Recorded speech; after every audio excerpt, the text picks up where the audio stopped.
Ipinagdiriwang o inaalaala natin sa ating buhay Kristiyano ang kahalagahan ng ating ugnayan sa ating Panginoong Hesukristo, kung papaanong ang kanyang sakripisyo, ang kanyang pagpapakasakit, hanggang sa kanyang pagkamatay at muling pagkabuhay ay nagkaroon ng kahalagahan para ipagdiwang natin ito sa ating inang bayan. Bilang mga mananampalataya, ipinamamalas natin sa iba't ibang mga pamamaraan kung papaano nais nating lalong mapalapit sa ating Panginoong Diyos.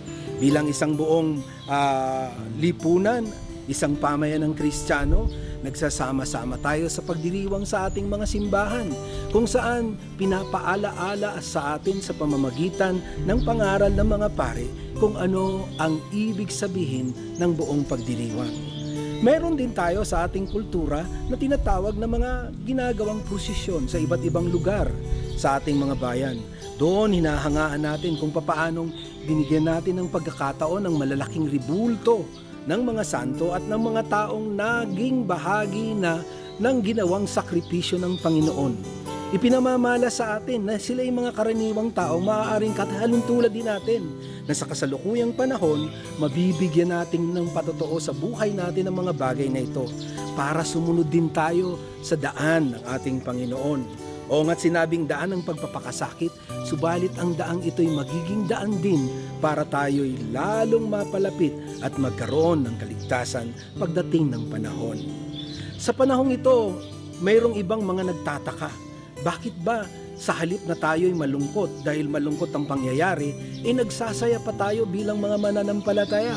Sabi nga napakarami nating mga kababayan na nanggagaling sa iba't ibang mga bahagi ng daigdig na itong umuuwi sa ating bayan sa panahon ng mahal na araw para magkatipon-tipon bilang isang pamilya, para doon ay patunayan nila at gawin nilang buhay ang kanilang pagmamahalan sa isa't isa bilang palatandaan ng pagmamahal nila sa ating Panginoong Diyos. Napakaganda sapagkat lalo pang pinatatatag natin bilang mga Kristiyano ang kahalagahan ng buhay natin sa ating ugnayan sa ating Panginoong Diyos. May kahirapan, pagkat sasabihin na nga natin, we travel the distance.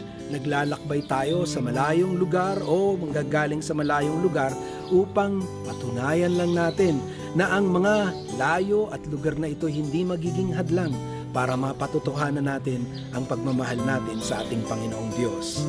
Sa diwa nito, ang sakripisyong ginawa ng Panginoon ay naging makatotohanan para sa ating lahat, sapagkat naipahayag niya sa salita.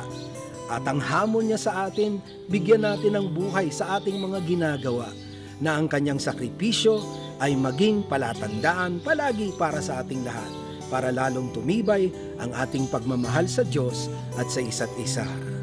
Ito po si Father Ignacio Baby Joaquin, sharing the word in other words.